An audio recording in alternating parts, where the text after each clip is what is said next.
நாங்க தனிமையில இருக்கும்போது எனக்கே தெரியாம வீடியோஸ் எல்லாம் எடுத்து வச்சிருக்காங்க. நீ வந்து என்னை விட்டுட்டு போனேன்னா நான் வந்து வீடியோ போட்டோஸ் எல்லாம் அனுப்பிச்சிடுவேன்னு சொன்னான். இன்ஸ்டாகிராம்ல என்னோட பேர்ல ஒரு அக்கௌண்ட் ஓபன் பண்ணி என்னோட ப்ரொஃபைல் வச்சு எந்த நடவடிக்கையும் யாரு எடுத்த மாதிரி எங்களுக்கு தெரியல.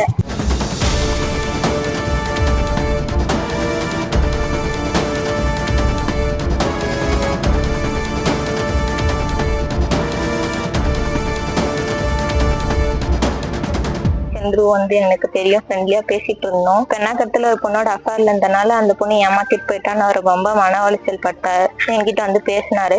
நான் வந்து ஆறுதல் சொல்ல போய் எங்க 2 பேருக்குமே பிடிச்சி போய் நாங்க பழகணும்.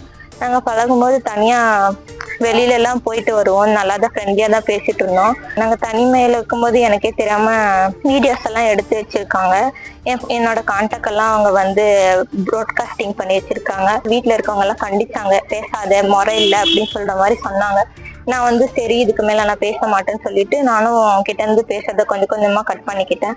அவன் அதை வந்து தெரிஞ்சுக்கிட்டு நீ வந்து என்னை விட்டுட்டு போனேன்னா நான் வந்து வீடியோ போட்டோஸ் எல்லாம் அனுப்பிச்சிடுவேன்னு சொன்னான். அவன் ஏதோ போய் தான் சொல்றான்னு சொல்லிட்டு நானும் விட்டுட்டேன். நாங்க 2 பேரும் தனிமையில இருக்கும்போது எடுத்த வீடியோஸ் எல்லாம் வந்து வச்சிருக்கான். அது வந்து ஃபர்ஸ்ட் ஸ்கிரீன்ஷாட்டா யாருக்கும் ஷேர் பண்ண ஆரம்பிச்சான்.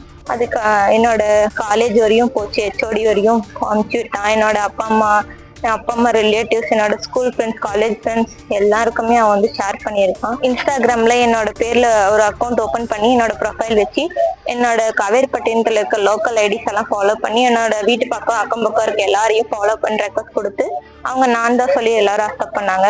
அப்புறம் பார்த்து அவன் வந்து ஸ்டோரி போட்டுட்டான். அந்த ஸ்டோரியை வந்து என் சிஸ்டர் பார்த்து அவங்க எல்லாருமே பார்த்துட்டு அதுக்கப்புறம் இது இப்படியே விட்டா வந்து சரியா படாது, நம்ம போய் எதனும் கேட்கலாம் அப்படின்னு சொல்லிட்டு நாங்க அங்க இருந்து என்னுடைய அக்கா அம்மா எல்லாரையும் கூட்டிட்டு வந்தோம். வந்து அவங்க கிட்ட போனையும் லேப்டாப்பையும் ரெக்கவரி பண்ணோம். அவன் வாங்கி வச்சதானே அது கேட்க வந்து சண்டை பிடிச்சான். அப்போ வந்து அருவாளை எடுத்துட்டு வந்து வெட்ட வந்தான், கல்லை தூக்கி போட வந்தான். அது நாங்க கேட்க போய் அவங்க வந்து அவங்க அக்கா எங்க அம்மாவையும் எங்க அக்காவையும் தாக்குனாங்க. அவன் வந்து எங்க அக்காவை பிடிச்சி தள்ளனா, கல்லில் எடுத்து அடிச்சதும் அக்காவுக்கு மண்டையில அடிபட்டு 6 தையல் போட்டிருக்காங்க. அதனால நாங்க வந்து அங்க இருந்து ஃபர்ஸ்ட் ஜிஹெச் கூட்டிட்டு வந்தோம். இப்ப வரையுமே எந்த நடவடிக்கையும் யாரு எடுத்த மாதிரி எங்களுக்கு தெரியல. நீங்க தான் எங்களுக்கு ஒரு சொல்யூஷன் கொடுக்கணும்.